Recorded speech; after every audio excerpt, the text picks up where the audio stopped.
Penelope, or Penny as I always called her, and I have been married for 28 years. Our 28th year marked both an ending and a beginning. It was the year our youngest child headed off to college, officially making us empty nesters. I saw this as an opportunity to rekindle Penny in my personal life, which had suffered during our marriage, mainly due to lack of energy and privacy.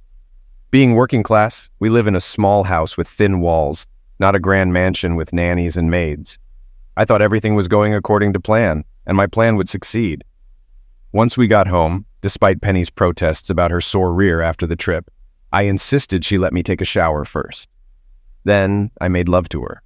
She seemed to enjoy it, and I hoped it was a preview of things to come. Even at 48, she still aroused me like a pervert, and I was still passionately in love with her. Penny is a nurse and was in training when we met. Between raising our children and the constraints of time and money, she remained a general nurse. Over the years, she often lamented seeing younger nurses come in, quickly advancing while she stayed stagnant. To say she was outraged would be an understatement. After some impressive closeness, Penny revealed her well-thought-out plan.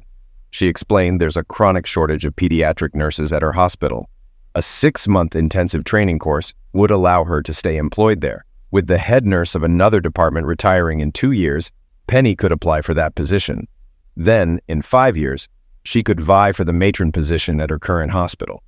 This was Penny's ultimate goal. She'd researched it thoroughly and found out she could be paid during training, easing the burden on our income. Her increased salary would help us reach our retirement goal at 60. I was amazed by Penny's newfound ambition. It felt like I was seeing her for the first time, both scary and thrilling. But as I pondered why she hadn't shared her plans sooner, the reason for her reticence became clear. The only place Penny could take this course was in another state, and a 250 flight away. 6 months. It's been a long time, Pen. Is there anything closer? I asked. They don't offer an online course, she replied. No, they don't offer it, and it's not such a long time. Time will fly by. During the war, couples did this all the time. Hell, they got by with just letters for years. And of course, we can afford for you to fly in once a month. I remained silent, pondering questions and answers in my mind. Before I could voice any objections or ask further questions, Penny erupted angrily. Jesus, Mike, don't be so arrogant. I winced. I've never been arrogant.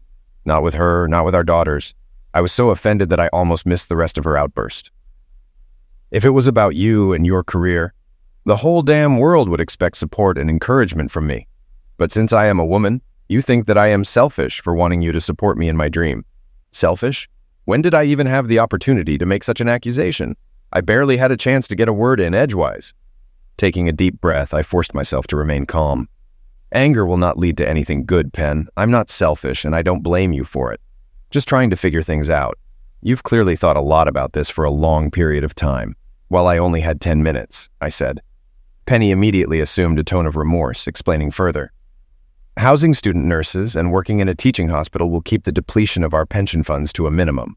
Flying Penny back home for 6 months probably wouldn't be practical, given how busy she would be. But it would be possible for me to fly her over once a month or so to spend a weekend together. It all sounded pretty reasonable. But the gap between my immediate future plans and Penny's was confusing, and in hindsight, I think it made me vulnerable. Penny began nibbling on my ear, initiating a welcome second round, and effectively forcing me to swallow any remaining questions I might have. Ask any physical and starved guy in such circumstances. They will agree to almost anything, I thought. So I agreed for Penny to attend the next course, the last bomb exploding as she hurriedly climbed aboard. The course began the following week. After that, my well-thought-out questions meant nothing. I already agreed, remember? She reminded me. I felt like I was being manipulated.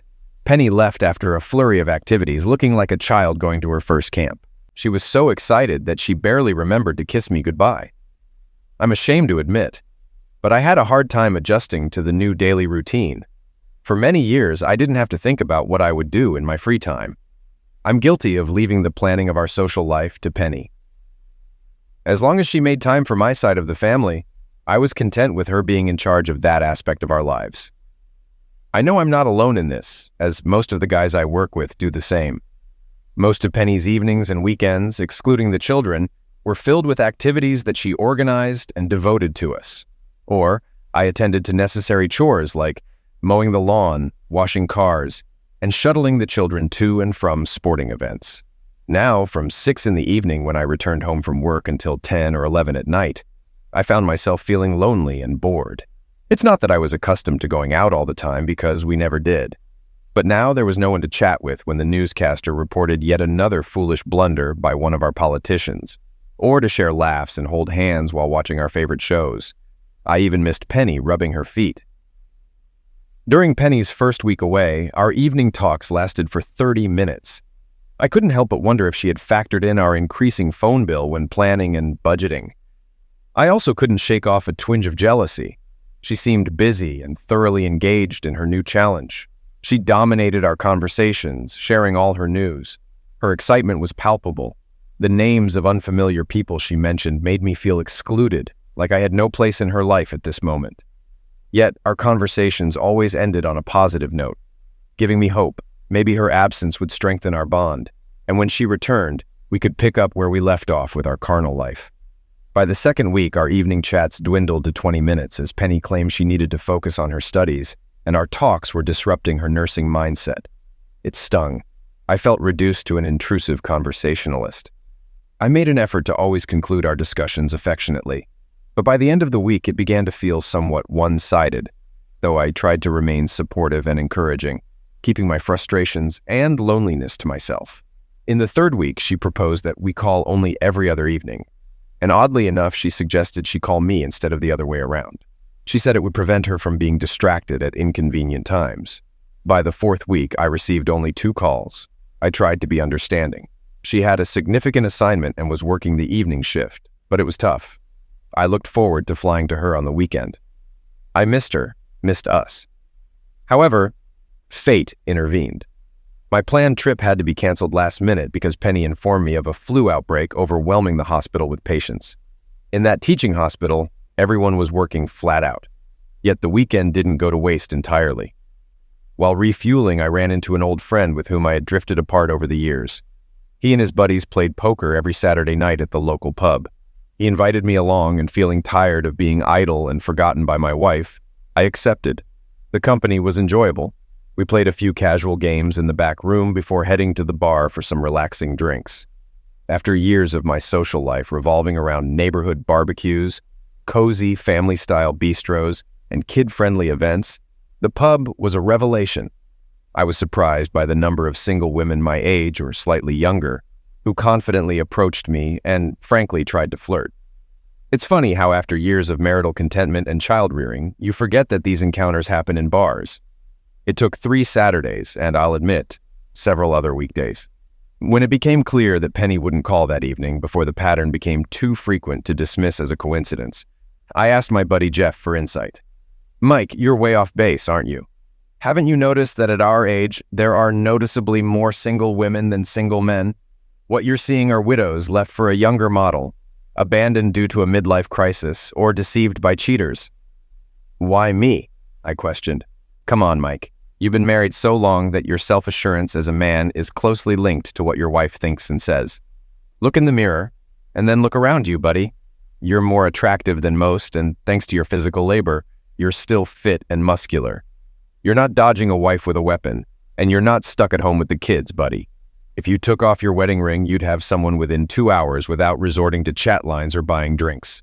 I surveyed the room, noticing more than one interested glance. Jeff followed my gaze. "I don't want to cheat on Penny, Jeff." "I get that. But let's say you're on the market. I'd advise not being too aggressive. These women are out to snag a man tonight. Hell, hate to say it, but I reckon half of them are married and looking for a fling, just like half the guys here. Now look over there."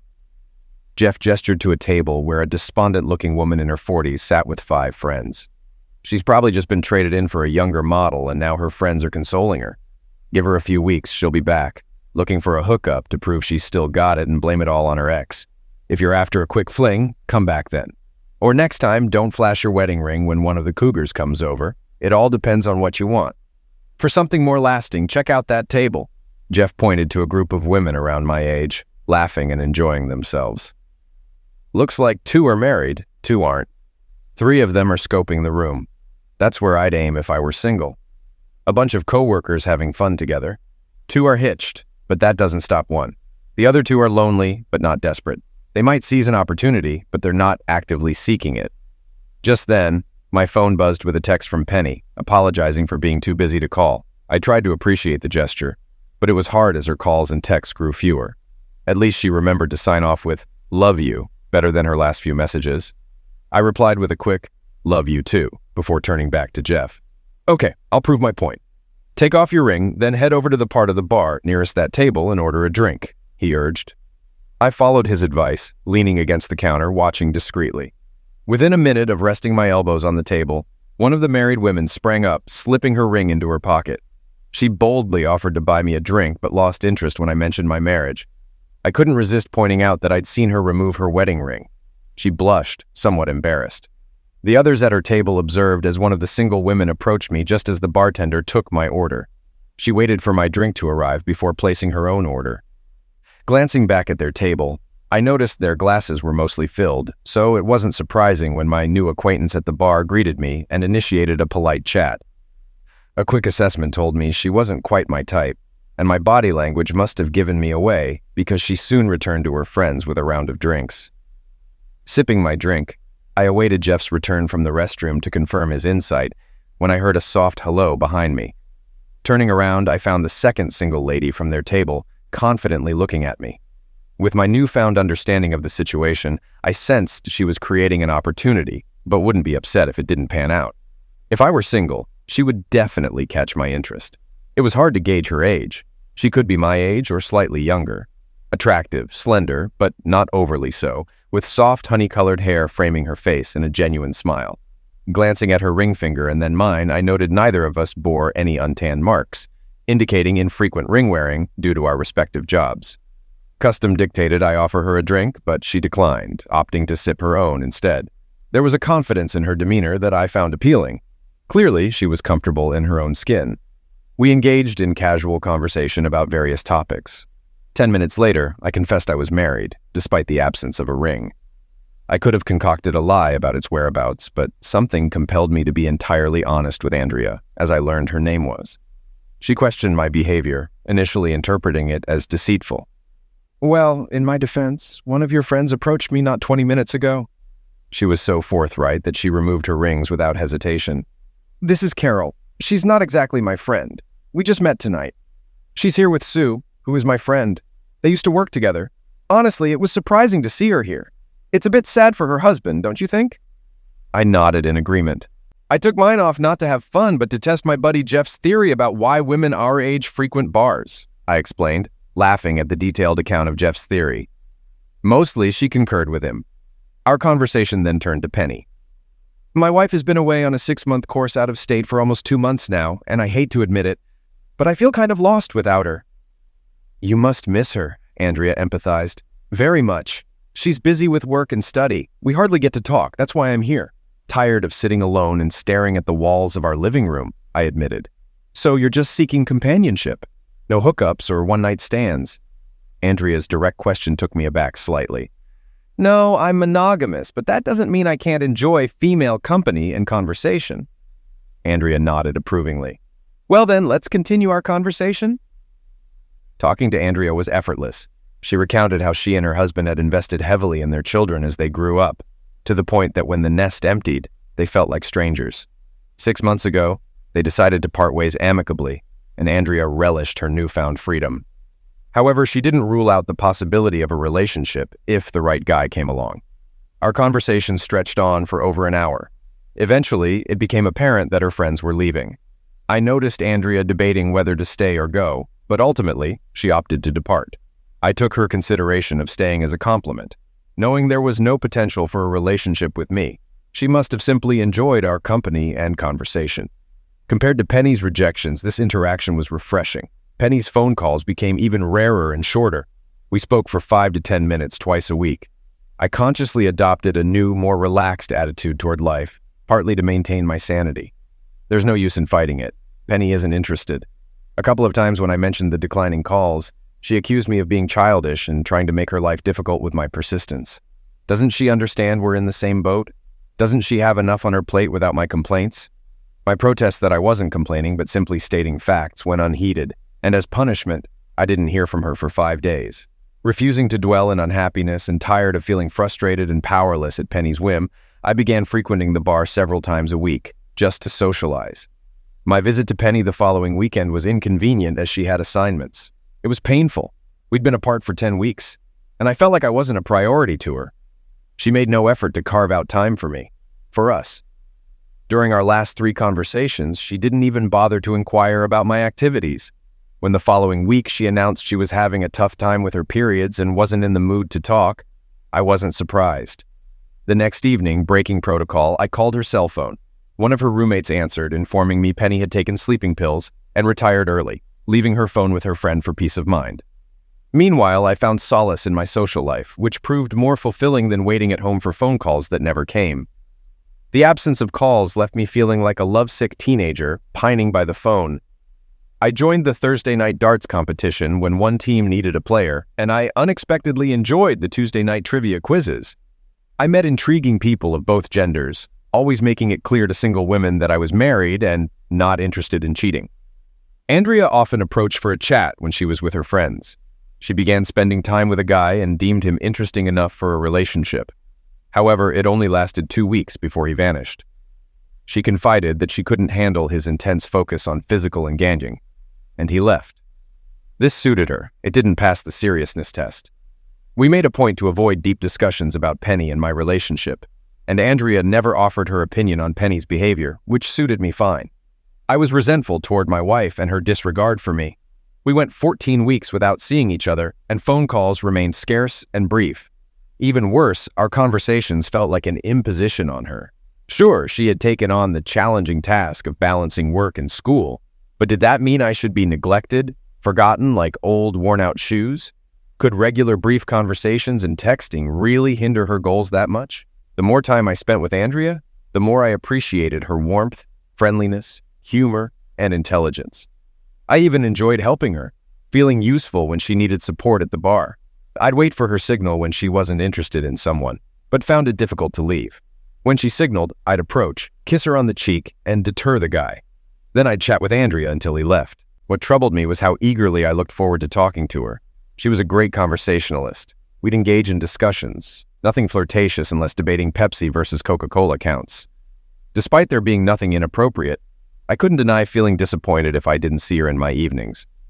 For the first time, I understood how someone could be seduced into an affair.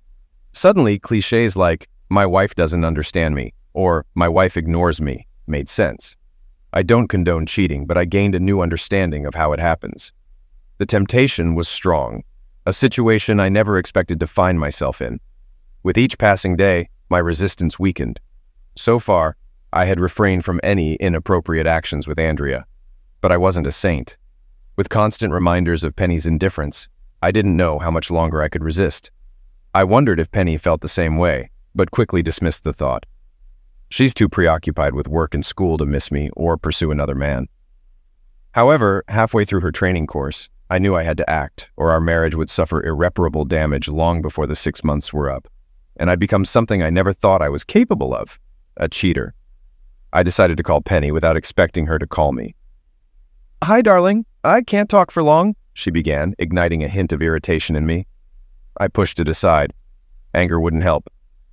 "I know you're always busy, but I need you to make time for me. I'll be brief." I heard her impatient sigh and suppressed my frustration. "Penny, let me be direct. You've become distant. Our calls are dwindling, and even when we do talk, you act as if I'm bothering you. You disregard my feelings and needs. It's as if you've forgotten there are 2 people in our marriage. Yes, I'm here to love, support, and encourage you, but I also deserve time and attention." If I hoped my words would resonate with her, I was mistaken. "Jesus Christ, Mike, what are you saying? 2? I've spent my entire adult life prioritizing our family. Now it's my turn. You're making it sound like I didn't prioritize our family, Penny. Like I didn't sacrifice or compromise for them. I gave up a lot, in every way. I put you and the children first. So tell me, since you brought it up, when was it my turn? Because I think I missed it." I was probably too busy with work to notice myself too. Penny burst into tears. "How dare you suggest I didn't sacrifice for our family, you ignorant idiot?" I tuned her out for about a minute, not wanting to absorb the insults I knew were coming. When she finally calmed down, I attempted to reason with her again. "Penny, Our marriage is in trouble. Can't you see that? If things stay as they are, or God forbid, worsen, we won't have a marriage left by the time you finish this course. Lord, I'm tired of your complaining and guilt-tripping. Grow up. I didn't bother listening to the rest of her rant. I hung up. Apparently, it struck a chord because she immediately called back. Look, I'm sorry, Mike, but you have to understand how important this is to me. I need it. Our marriage is fine. I didn't engage further. She wasn't listening. Of course, I miss you terribly too. And I'm sorry you're struggling without me, but in the long run, this will benefit us. You'll see.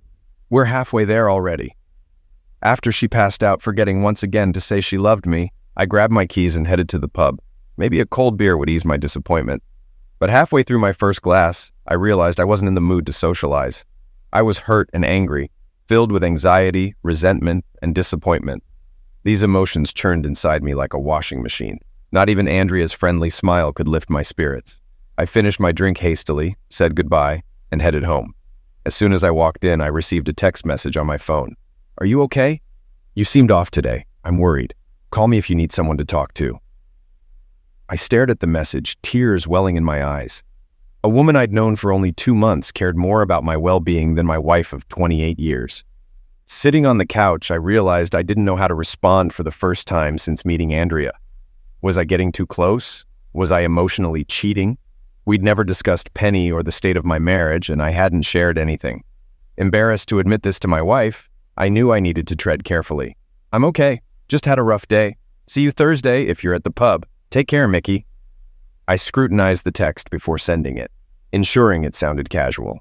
Then I heated up leftovers and ate standing at the sink, realizing Penny and I hadn't talked about my upcoming visit next weekend. Since Penny hadn't mentioned anything, I decided to surprise her by booking a last-minute flight for next Friday. I couldn't wait another week to see her. I needed to be with her to remind myself how much I loved her. Although the thought of Penny being unfaithful hadn't crossed my mind, I opted for the surprise visit. This way, she couldn't brush me off again. Finally, Friday arrived. Leaving work early, I headed straight to the airport. Everything went smoothly, and by 6 p.m., I stood at Penny's doorstep. Jenny, the housemate who'd answered Penny's calls earlier, let me in and explained Penny and their other housemate, Gail, hadn't returned from school yet.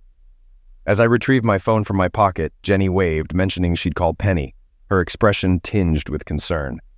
Before she could dial, the sound of keys rattling in the front door echoed through the house. Penny's face lit up with surprise when she saw me, exchanging a quick kiss before darting off to the bathroom. I found it odd that she took her phone along, but with Jenny hovering nearby, I didn't bring it up. Jenny and I engaged in an awkward conversation while waiting for Penny, who seemed to spend an unusually long time in the restroom before finally emerging. Rushing down the hall to her room, she urged me to continue chatting with Jenny. As Penny retreated, Jenny visibly relaxed, and our conversation grew more relaxed too. Despite the significant age gap, I no longer felt self-conscious about it during our conversation. I observed Penny carrying a load of sheets to the laundry room and returning with fresh ones, prompting a smile from me. Was she trying to impress me, reminiscent of our early dating days? Once Penny deemed her room sufficiently tidy, she suggested we freshen up together before heading out. I found it odd that she opened the window despite her aversion to cold. After over 3 months apart, seeing Penny undressed under the shower, water cascading over her ample bosom, stirred intense desire in me. I proposed, but she teasingly suggested we wait until after dinner for dessert, citing her hunger. We managed to find a nice seafood restaurant Penny had recommended, where she chuckled at my quip about oysters not being aphrodisiacs. Reflecting on the surprise visit, I felt it was the right decision. We enjoyed ourselves with 2 bottles of fine Riesling, but one thing tarnished the evening: Penny's constant interruptions to read and respond to text messages. Despite hesitating to address it, given our teachings to our children about rudeness, I decided to bring it up, risking spoiling the mood. Oh, honey, you know I wouldn't normally do this, but I'm one of the older students, and some of the younger ones see me as a mentor. I need to stay connected, Penny explained between texts, even as she devoured her salmon. She then asked how long I planned to stay, mentioning she had tasks to complete over the weekend. I tried not to feel disheartened by her question, feeling like she was already planning to send me back home as soon as possible. Despite my desire to have alone time with Penny, I took my time at dinner, wooing her as if we were young lovers once more, rather than a seasoned married couple. By the time we walked hand in hand back to Penny's house, it was already 11, and I noticed another car in the driveway belonging to Gail, Penny's housemate, who typically finished work around 10. The apartment lay in quiet darkness, with only the soft glow of the hallway light providing illumination. As we entered after dinner, wine, and our earlier shower, I felt a tension in the air. The time for gentle courtship seemed to have passed. Scooping up my wife in my arms, I carried her to the bedroom and gently placed her on the bed. Despite the 15 weeks of abstinence, I resisted the urge to take her roughly. There was an unfamiliar atmosphere that evening, a sense of distance between us. Our conversation during dinner and our walks had felt strained, as if we were no longer as connected as we had been just 4 months ago. The idea of taking her forcefully implied a familiarity that seemed lost. So, as Penny lay on the bed, slightly dazed from wine, I swiftly removed her underwear while she did the same with her top. Though initially confused, she soon relaxed, allowing me to undress her further. As we engaged in passionate closeness, Penny's reactions were markedly different from what I knew of her. Normally reserved, she now embraced the moment with abandon. It was a stark departure from her usual demeanor, which I attributed to her strict Catholic upbringing. But in that moment, she seemed liberated, unreservedly enjoying our connection. Her enthusiasm guided me, and I reveled in the rediscovered closeness. However, just as I teetered on the brink of losing control, an impatient knock shattered the moment. A female voice, unfamiliar to me, demanded entry, expressing frustration at our nocturnal activities. It was as if a bucket of ice water had been dumped over us. Suddenly, everything became clear. The shaved pubic area, the mysterious presence between us, the dwindling phone calls, the resistance to my visits, even her abrupt disappearances to the bathroom. It all made sense. As I gazed into Penny's eyes, I saw a mixture of horror and desperation. It dawned on me that she had been communicating with her lover, perhaps even during our dinner at the restaurant. Disgust washed over me as I beheld her disheveled appearance. She was no longer the woman I loved, but a betrayer, an adulteress. Instinctively, I knew I had to leave before my anger consumed me. Hurriedly dressing and gathering my belongings, I avoided looking at her, unable to bear the sight. Penny seemed oblivious to the turmoil raging within me, continuing to hurl accusations as I made my exit. 6 months may be a long time, but her betrayal had shattered whatever remained of our trust. How many of them are married? They made me feel youthful and liberated, not like someone entering grandma's twilight years. Thanks for letting me know there's more than just good old Jake. We can get through this. Oh, wait, we can't. As I fled, Penny's cries grew louder and more desperate. From behind the door, I heard a mounting sense of concern. Finally, suitcase in hand, boots untied, and without a backward glance, I swung open the door. She almost collided with me as she was pushed from the outside, while I pulled her from within.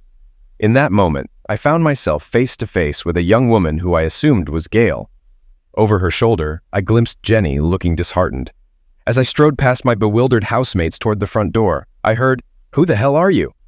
Before slamming the outer door, I replied over my shoulder, "Penny's ex-husband, emphasis on ex," and disappeared into the night. I had a flight to catch, a lawyer to meet, a marriage to dissolve, a sorrowful tale to share with family and friends, a broken heart to heal, and a honey blonde to get to know better at the bar. I was startled when Mike answered the phone, half expecting it to go to voicemail like all the other calls I'd made over the past 4 days. "Hello, Penelope. What's happened?" I couldn't find words to speak despite all my rehearsed thoughts. His tone threw me off. It wasn't one of heartbreak or fury, which I had anticipated. I wasn't prepared for his indifference. It felt like I was nothing more than an acquaintance. In the ensuing silence, his impatient sigh reverberated, causing panic to well up within me, fearing he might hang up. "Please, Penelope, make it quick. I don't have all day. I'm busy. It's quiz night today." Quiz night? How could that take precedence over our marriage? I blurted out before I could stop myself. "Obviously, Penelope, you don't understand how important this is to me. I need it." I winced as echoes of past conversations reverberated in my mind, feeling a surge of anger as Mike seemed to throw them back at me. "Please don't trivialize our marriage like that. We need to talk."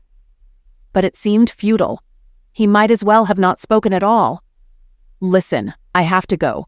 The team relies on my history knowledge. I can't let them down." Let's talk later." Staring at my phone in disbelief, I felt the sour aftertaste of the wine I had drunk to steady my nerves before the call. Reflecting on my decision to stay rather than fly home immediately, I regretted giving Mike time to cool down. I shouldn't have hesitated. I should have chased after him, undressed if necessary.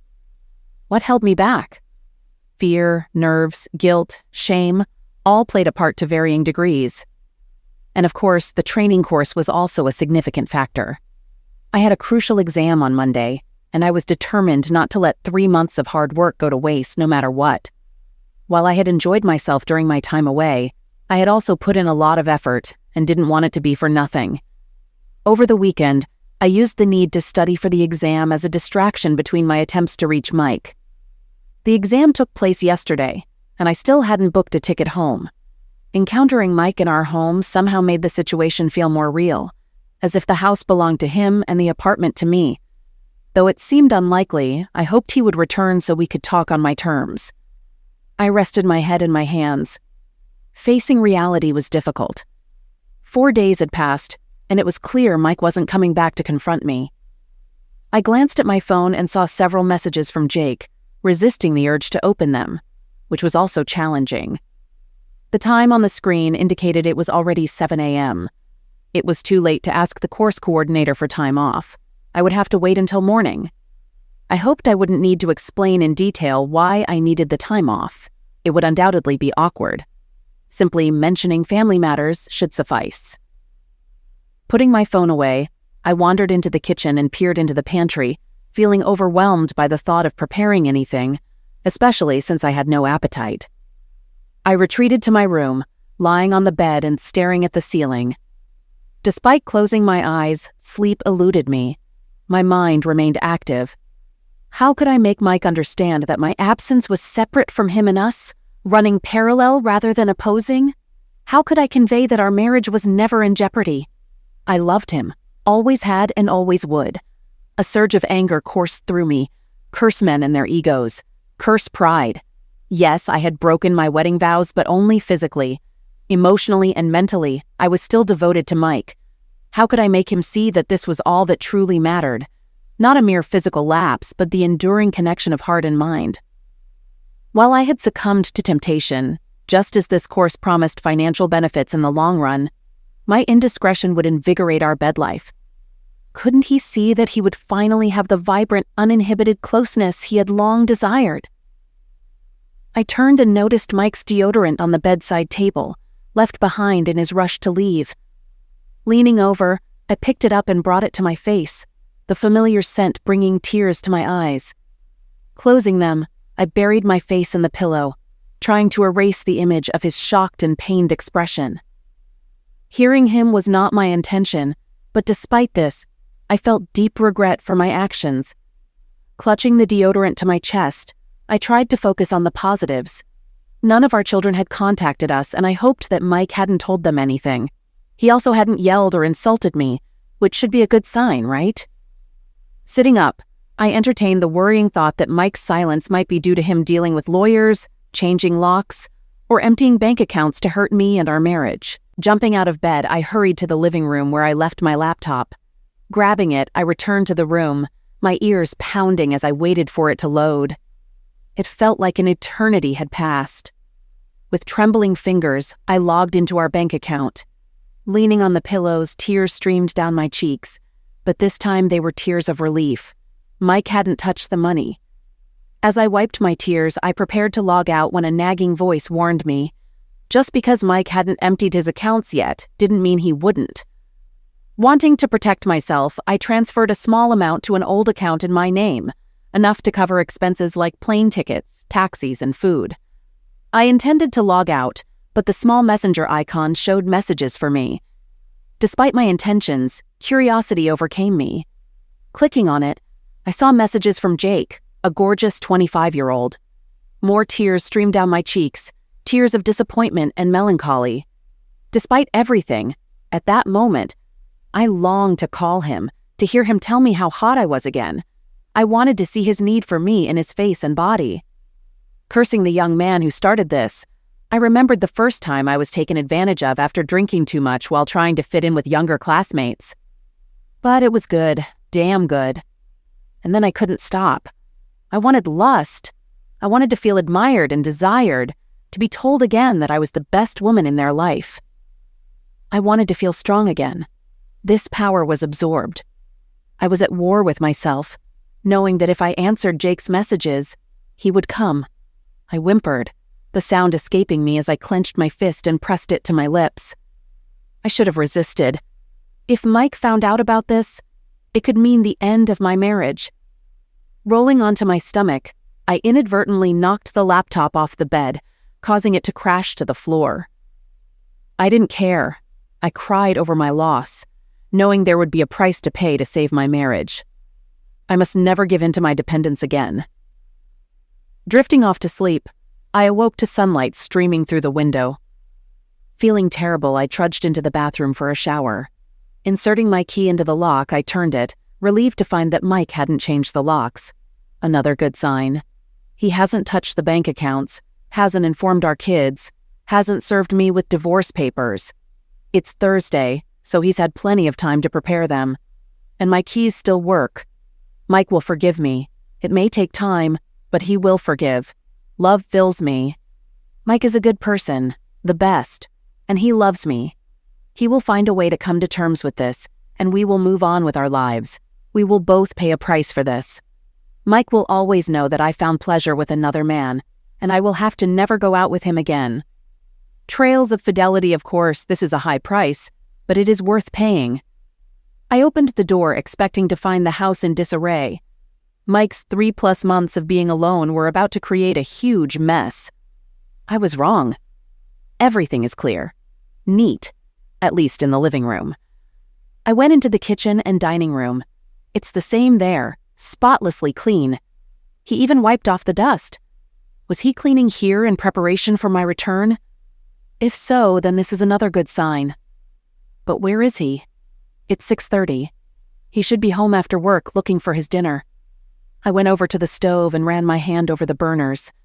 They were stone cold. I checked the refrigerator. It's fully stocked, including a plate of fried chicken and vegetables wrapped in plastic. Did he really cook something like that in the microwave for dinner? There are no dishes in the sink. Did he wash and dry them or decide to dine out? I thought about calling or texting him, but after our only conversation on Tuesday, I wasn't comfortable with what he might say. He definitely didn't come to pick me up at the airport, even though I sent him an SMS with flight information. Sighing, I filled the kettle, ready for a much-needed cup of tea. While I waited for it to boil, I pondered the conflicting signs Mike was giving me. On one hand, he did nothing that would suggest he's decided to end our marriage, but at the same time he ignored my voicemails and text messages and didn't meet me at the airport. Maybe he's just being petty and wants to punish me. After making tea, I sat down at my usual spot at our table. Looking at the table and the empty chair around it, I smiled, remembering the lively discussions and banter exchanged. We may not have been wealthy financially, but we certainly were rich in love and happiness. Those memories touched me. Mike will remember them too, and he's such a softie when it comes to kids. He wouldn't want them to have to choose or divide their time between us. For this reason alone, he will find a way to forgive me, but the question remains open. Where is he? Leaving the cup of tea on the table, I climbed the stairs and walked along the corridor to our room. Okay, he was at home. There was still a faint warmth in our bathroom. Once again, I was struck by the cleanliness. It's not that Mike was messy, but I assumed without me around, he might revert to typical guy behavior and not bother tidying up. Lost in thought, I returned to the dining room and sat, sipping tea. Where could he be? My stomach growled. I was hungry. I headed to the refrigerator. Could Mike have saved the chicken dinner for me? I lifted the corner of the wrap and took a sniff. It smelled delicious. I placed the plate in the microwave and sat back down, waiting for it to beep. The fact that I had no clue where my husband was bothered me. I replayed our conversations over the past 16 weeks. What did Mike say he did for fun? I couldn't recall much. Glancing around the room, I realized he doesn't usually spend his evenings at home. Anxiety crept into my stomach. Mike never used to go out for boys' sleepovers or weekend fishing trips. He's always been a family man. Has that changed? During my absence, a vague memory of a name teased the edges of my consciousness, something Mike mentioned in the early weeks of my course. Who was it? John? Jeremiah? Jason? I had a feeling it started with a D, but none of the options I came up with rang a bell. Then it hit me. Jeff. Jeff, whose last name I couldn't recall. I hurried to the sideboard where we kept an old notebook. It was ancient, from a time when we were too lazy to input numbers into our phones. Page after page I scanned, searching for Jeff, and I found him under Jeff Saunders, with another number scribbled beside it, so I assumed it was the same Jeff. I dialed the number into my phone. It rang a few times before going to voicemail. Frustrated, I thumped the table. Would nothing go right? The microwave beeped, reminding me I hadn't taken out the reheated leftovers. I'd completely forgotten about eating. I decided to enjoy my dinner while contemplating what to say when I reached Jeff. The meal turned out surprisingly tasty. Once things improved with Mike, I'd suggest he cooks more often. Finishing the last bite, I took my plating utensils to the sink. Now it was time for my second attempt to call Jeff, and I was nervous. What if Mike had already told him? Jeff was usually pretty straightforward. What if he confronted me? With a sigh, I resigned myself to it. Decision made, I checked my call log and hit redial for Jeff's number. He answered on the third ring. Hello? There was a hint of surprise in his greeting. Hi, Jeff. This is Penny Granger. I was wondering if you knew where Mike was. There was a pause, and I held my breath, hoping he wouldn't hang up. His silence allowed background noise to filter through. Hello, Penny. Long time no see. Yes. How are you doing and how's... I paused, struggling to recall Jeff's wife's name. Jane and the kids? Jane's fine, he replied, emphasizing his wife's name. I cringed. Now wasn't the time to mix up her name and potentially offend her husband. Everything's great with us. And you? I sensed a shift in Jeff's tone. He knew. It got better. Is Mike with you? Yes, he's here. And where are you? At a darts competition with partners. I gritted my teeth, suppressing a sarcastic remark. Jeff knew I wanted to know Mike's whereabouts. I asked twice, but it was clear he wasn't going to make it easy. Sounds nice. And where's that? At the pub. Which one? My local one. I closed my eyes. Clever guy. What's the name of your local pub? I asked, trying to stay cordial. The Royal. Not giving him the satisfaction of asking for his address. I thanked him and hung up.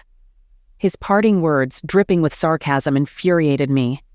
Anything for the better half, Mike? A sarcastic idiot. I opened my browser and searched The Royal on Google. Turns out there were several. The Royal Hands, Royal George, and Royal Oak. It took me 10 more minutes to find out that the Royal Oak was hosting a couples darts event. I grabbed my bag, checking my hair and makeup in the hallway mirror. They needed some fixing. Frowning at my reflection, I rummaged through my bag for my makeup kit and fixed up. 5 minutes later, I was presentable and heading out the door. Tossing my bag into the passenger seat of my Toyota, I started the engine. As I waited for the garage door to open, I entered the Royal Oaks address into my GPS. Luckily, it wasn't far. My patience and nerves were already stretched. I was relieved to find the pub had its own parking lot, though there weren't many spots left. Couples darts must be popular. As I pondered this, a question arose. What was Mike doing at a couples event? Just cheering on Jeff and Jane? I pushed aside my anxiety and approached the entrance. Following the noise, I entered a room with tables and dartboards against the far wall. The games were in full swing. Scanning the room, I spotted Mike on the left, focused on one of the dartboards. A blonde woman sat beside him, not paying attention to the game, but watching the entrance. And she looked right at me. The expression on her face said it all. She knew. Warmth rose in my neck, spreading to my face. She lightly squeezed Mike's hand, and he turned, locking eyes with me. I don't know what I expected. Pain, anguish, fury. The gaze of a man who's endured sleepless nights. Whatever it was, I was disappointed. He looked unchanged. That's what made me freeze. My eyes were fixed on him, unable to look away. In my peripheral vision, I noticed the blonde woman squeeze his hand once more. My heart sank as I watched Mike cover her hand with his own, offering a reassuring pat. This gesture spoke of familiarity, friendship, and concern. Then Mike vanished behind his broad shoulders, shielded from prying eyes. A man stood in my personal space, and I took a step back, only recognizing him when he spoke. "Hello, Penny." "Oh, Jeff, hi," I stammered. "I was looking for Mike." "I understand, and, I want to thank you. Is everything okay with him?" "Well, I know he must have been upset after he returned from visiting me. I hope this didn't affect you and Jane too much." "He was fine, even great." This puzzled me. Fine, great. How can he be okay after I couldn't finish the sentence, after finding out that you've been cheating on him behind his back for the last 4 months? The heat in my cheeks intensified. They seemed to be on fire. Whether I was guilty or not, it was inappropriate of him to mention my indiscretion. I gave him a withering look, wishing I had the chance to turn him into a pile of ash. Jeff chuckled, fueling my anger. I clenched my fists. "Yes, but it's none of your business. I highly doubt things are as great with Mike as you say. We've been married 28 years and he loves me. I know he must be devastated. He's just hiding it so as not to make you feel awkward and uncomfortable." That means he's a good actor. I had to agree. Glancing over Jeff's shoulder, I realized Mike was doing an excellent job of appearing unconcerned. He and the blonde stood by one of the dartboards, with Mike preparing to throw the first dart. It seemed his partner was a blonde. I didn't like it. Not one bit. For all my dependence on men young enough to be my sons, I wasn't blind to their attributes. They were like meringues, light, sweet, and tasty, but ultimately unsatisfying as a meal. Like sugar, they lack substance. Mike, on the other hand, was a premium steak, filling and best savored slowly to enjoy the flavor. "Who is this woman?" I disliked having to ask, but the need to know overrode my reluctance to show vulnerability. Jeff turned to glance at Mike and the blonde, then smiled. "Oh, this is Andrea." Once again, Jeff was infuriating, answering only my direct question without offering any additional information. "Is she here with anyone?" "She's married?" Hoping to receive 2 answers by posing 2 questions, I persisted. Yes and no. I was weary and stressed, which made it even harder than usual for me to remain patient. "So yes, she is here with someone, but no, she's not married." The anxiety inside me intensified, and a part of me wished to avoid asking the next logical question. I was almost certain I wouldn't like the answer. "Who is she here with?" "With Mike." Despite mentally preparing myself, I recoiled as if slapped. "Well, that didn't take him long," I muttered, the pain overriding my verbal filter. "On the contrary." Jeff's eyes bore into me like lasers. He had 4 months to get used to being alone. He glanced at Mike and the blonde, smiling. I think he took to it like a duck takes to water. His smile vanished as he looked at me, his tone cutting like a knife. "But then again, so are you." It's been 8 years since Mike divorced me, and not a day goes by that I don't regret the actions that led to our separation. Of course, when it became clear that reconciliation was impossible, I was given the opportunity to indulge my dependence. But it was a hollow victory. It didn't take me long to realize that a constant sugar diet was ultimately unsatisfying, and the law of diminishing returns was at work. I spent 8 years chasing that elusive first high. If only I had realized then that I was doomed to fail. I try not to dwell on how my hobbies are getting shorter and shorter in duration. Even less do I want to think about other forbidden boundaries I crossed. I was once a reserved lover, afraid that if I showed too much pleasure, my husband would think less of me. I have now had more lovers than I can count on my fingers and toes. 3 times I did things that I pray my children never find out about. My relationship with them is already fragile. Looking around the kitchen and dining room, I feel despair. Without Mike, these rooms feel empty. He brought warmth and laughter. Now they're silent. Just rooms.